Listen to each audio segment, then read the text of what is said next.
Un saludo para todos los que puedan estar escuchando o mirando este video. Quería contarte una pequeña parte de mi historia. Cuando tenía 23 años, era joven, con salud, tenía amigos, pero había un vacío en mi corazón que no sabía por qué estaba ahí ni cómo llenarlo, hasta que un día alguien se acercó a mí y me dijo: te voy a compartir unas verdades que quizás te pueda ayudar a solucionar esa insatisfacción que hay en tu interior. Y él me transmitió algunas verdades que me ayudaron mucho, y son verdades que te las quiero compartir a vos porque seguramente también a vos te van a poder ayudar mucho también. Y él me compartió 3 verdades que no eran muy agradables de escuchar, pero que eran necesarias escuchar. La primera verdad que me compartió es que yo era un pecador, que había ofendido a Dios, que había manchado mi corazón, que tenía un problema con Dios, estaba en enemistad con Dios por causa de mi pecado, porque había tenido pensamientos impuros, palabras impuras, acciones impuras, y debía reconocer que había hecho muchas cosas que violaban la ley moral de Dios y tenía un conflicto con Dios.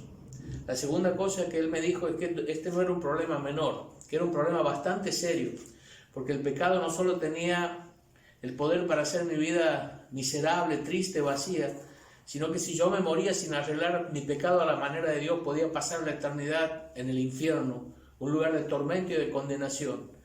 Y la tercera verdad que me dijo es que no tenía el poder en mis manos para dar solución a este problema. No era por una religión que pudiera elegir, no era por buenas obras que pudiera hacer, ni era por escoger una vida moral elevada que podría alcanzar el solucionar este problema, porque no estaba en mis manos el solucionarlo.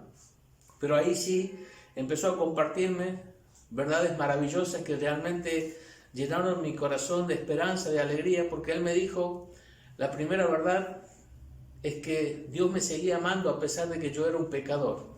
Él no había dejado de amarme, y Él demostró su amor al enviar a su propio Hijo a este mundo, al Señor Jesucristo, para buscarme y para salvarme. La segunda verdad que me dijo es que Jesucristo, el Hijo de Dios, había hecho una obra que era lo suficientemente poderosa para darme el perdón y la salvación de mi alma. Jesucristo un día quiso tomar y tomó mis pecados y los cargó sobre su propia persona, sobre su propio cuerpo, y los llevó a la cruz.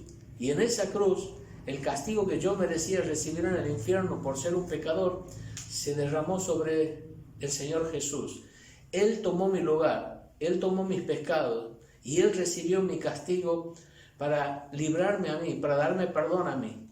Por eso dice la Biblia que la sangre de Jesucristo tiene el poder de limpiarme de todo pecado. Y la tercera verdad es que Jesús resucitó y que yo por medio de Él podría recibir perdón de pecados, salvación del infierno y vida eterna, lo cual significa que un día podré estar en el cielo con Dios, y que yo solamente podía hacer una cosa, y que era lo único que Dios me pedía y lo único que yo podía hacer. Yo debía depositar mi confianza, mi fe en la persona y en la obra de Jesucristo, creer que Él, siendo Dios, se hizo hombre por amor de mí, creer que Él, estando en la condición de hombre, sobre su propia persona y sobre su propio cuerpo, cargó mis pecados y cargó mi castigo, y creer que Él era el único camino, que Él era el único Salvador, que Él era el único mediador entre Dios y los hombres, y que yo debía recibirle en mi corazón, en mi vida, como mi Salvador personal. En ese momento yo entendí estas verdades. Invité a Cristo a entrar en mi vida, a entrar en mi corazón, a ser mi Salvador. Y a partir de ese momento empecé a disfrutar de una nueva relación con Dios. Él me perdonó, me salvó y me dio vida eterna. Y sé que mi problema con Dios se ha solucionado gracias a la persona y a la obra de Cristo. Hoy te invito a que recibas en tu corazón a Jesucristo, que lo invites a ser tu Salvador. Que Dios te bendiga y te ayude a tomar esta decisión. Hasta siempre.